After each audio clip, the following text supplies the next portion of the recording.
nagulat ka ba dun sa Katniel? Yes. Nagulat po.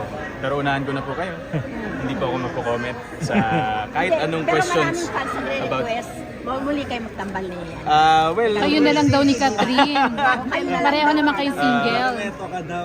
Wala na siya nasagot.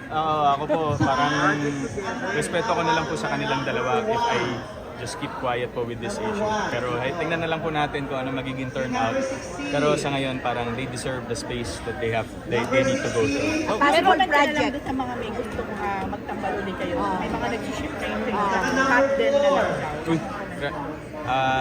ayoko pa rin po mag-comment doon. Bakit? Pero baka galing po yun sa, of course, sa Hello Love Goodbye, sa success ng film. And si Kat naman po and I are good friends. So, kumbaga, we'll never know po what the future holds. Pero yun nga po, kasi medyo mainit po yung topic. Baka maisali po ako ulit, ako po yung mabash. Welcome back mga kaaldab. Ito na naman po ang inyong lingkod, si Mr. Destiny.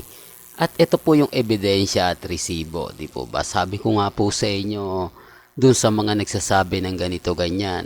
Kita nyo naman po, di po ba? Nagaling po mismo sa mga reporter yung mga sinasabi ko. Hindi lang siya gawa-gawa. Kasi marami pong dumadaan sa channel ko, galit na galit. Keso, fake news daw po ako. Sinasabi ko raw po yun di totoo. Okay lang naman po yun. Di po ba? Sabi ko nga po, wala naman pong pilitan. Ngayon, galing na po mismo sa mga reporter. Ano naman po kaya yung masasabi nila? Ano naman po kaya ang ipambabash nila sa channel ni Mr. Destiny na puro fake news daw po yung sinasabi ko? Wala naman daw pong ganon.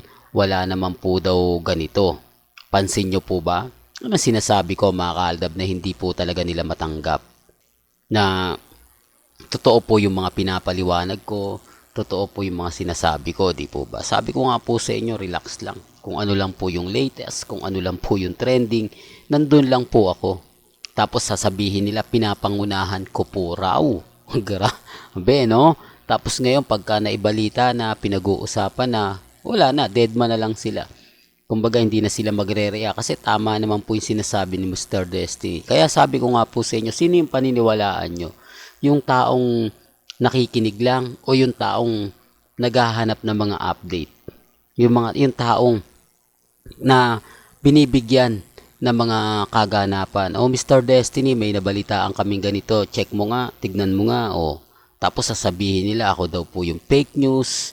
Di po ba? Parang Ogie Diaz lang nung pumutok, binas siya. Pero nung naglaon, wala naman pong sinasabi. Di po ba? Kaya nga po mga kaaldab, napakaraming mga kaganapan na talagang mapapaisip po kayo. Siyempre, hindi ko naman po nilalahat. May mga bali-balitang fake news talaga. Ramdam mo naman po kasi pag fake news lang, iilan lang naman po ang nakakakita, nakakapanood. Pero kapag totoo, kakalat at kakalat din yan. Kaya nga po ako masaya kapag may mga ganitong ebidensya na lumalabas. Patunay lang po kasi na totoo yung sinasabi ko. Patunay lang po kasi na updated po ako. Di po ba? Tapos sasabihin nila, hindi raw wala daw issue kay Katne, kay Kat din. Di po ba kay Catherine at kay Alden Richards? Tapos pag may kumalat na, sasabihin lang nila, meron pala. Wala na, hindi naman sila babawiin yung mga masasakit, mahanghang na binato po nila sa akin na gawa-gawa mo lang yan, hindi totoo yan. Tapos pag kumalat na, deadman na lang sila. Di po ba? Hindi na lang sila magre-react kasi basag sila. Sila yung tipo na kailangan mong ganito, kailangan mong ganon, di po ba? Ako mga kaaldab, sabi ko nga po sa inyo, relax lang, di po ba? At eto pa po nakakalungkot po ito mga kaaldab, pero kumpirmado na po na kumbaga lalabas si Alden Richards sa Showtime. Ito mamaya lang po mga kaaldab. Siguro kapag napanood nyo to ng maaga, mapapaisip po kayo, bakit kaya ito ginawa ni Alden? Ano kaya purpose niya? Siguradong magagalit ang TVJ sa gagawin niya dahil kakalabanin niya yung mismong network na nagpasikat sa kanya, nagpaangat sa kanya. Hindi po ba? Ewan ko lang po, malaking hamon yan. Kumpirmado na po Sparkle Artist Center po naglabas nito. Baka sabihin nyo, hindi, fake news yan, hindi gagawin ni Alden yan. Diba? Yun po talaga Di po ba? Kasi kung fake news siya, maganda. Di po ba? Hindi ko masabing fake news kasi Sparkle Artist Center yung nag-post social media account po nila. Real talk mga kaaldab. Kaya nga po nagulat ako, nagtaka ako na ba't nagawa to ni Alden? Bakit kailangan niyang mag-guest sa isang show na kung saan naging kalaban niya ng matagal? Nakalaban niya ng 8 years. Di po ba? Although sabihin na natin 10 years kasi mas nauna si Alden kay Maine Di po ba? Si Mengay 8 years na sa EAT.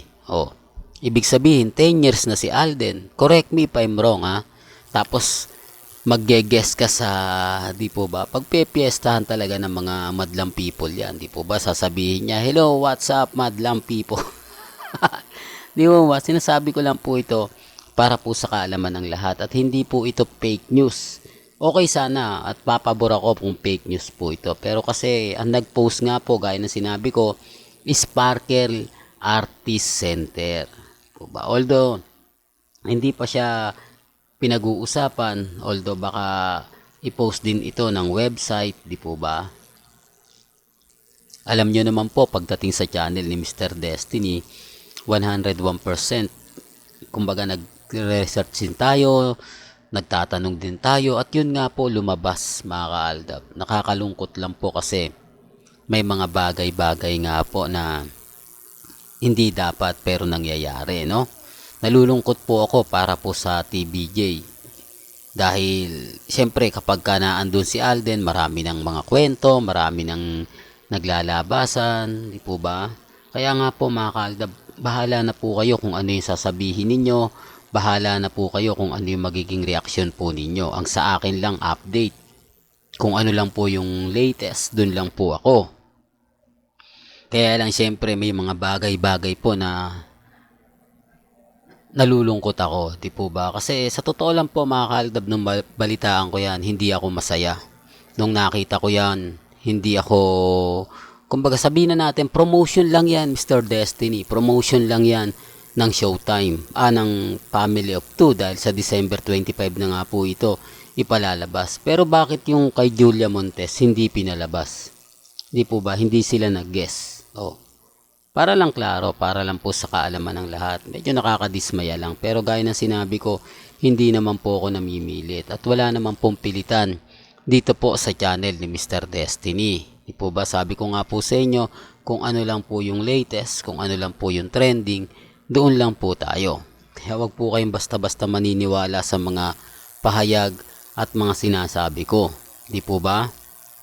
Hindi po kasi natin alam kung ano na nga po ba talaga yung buong kwento, kung bakit, yan po yung iimbestigahan natin, kung bakit nga po ba napapayag si Alden Richards na mag-guest nga po sa Showtime, di po ba? Medyo nakakadismaya, pero gaya na sinabi ko, wala pong pilitan, kung ano po yung sasabihin pa ng iba pagkatapos, medyo marami pa po kasing issue yan halimbawang lumabas na si Alden sa Showtime mamaya, tapos marami ng ganto ganyan, halos tuwing Sabado baka ganto ganyan, depende po yun po yung nakakatakot, yung maling impormasyon yung ipapakalat nila, maling impormasyon na sasabihin nila. Siyempre TBJ magagalit yan, di po ba? Hindi naman po talaga nila gusto na yung taong pinasikat nga po nila, inangat nga po nila, mapupunta at mag-guest sa isang kalabang show.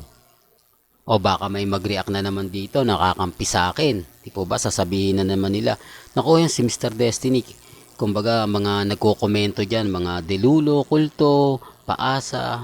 Yung iba po, hindi. Di po ba? Kasi utang na loob nga po, mga kaaldab, di po ba? Kaya nga po ako nalulungkot sa mga bagay-bagay na nababalitaan po natin. Para klaro lang po. Well, hanggang dito na lang po yung updates natin mga kaaldab. Kaya kung gusto nyo pa po ng pinaka-latest at sariwang update, abay tumutok lang po kayo dito po sa channel ni Mr. Destiny para updated po kayo sa mga latest at sa mga bagong video po na ilalabas po natin. Kaya kung bago ka lang sa channel na to at isa kang true-blooded Aldab Nation na nagmamahal po kila Mengay at Isoy, tama po ang channel na pinuntahan mo, kaya consider na po kitang bagong subscriber. At huwag mong kalimutang i-share ang mga video po natin sa mga mami, sa mga titas, at sa mga senyor. Hanggang sa muli, salamat po sa panonood at pakikinig.